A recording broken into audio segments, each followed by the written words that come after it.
हमारे नौजवान जब एक फैसला करते हैं तो उसको डट रहेंगे और आगे तक अगर हम अगर सवाल भी अगर ऐसा पड़े तो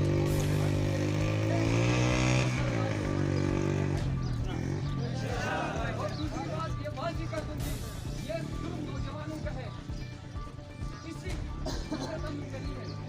रोंदो यूनाइटेड मूवमेंट भी इस पर लीड करेंगे।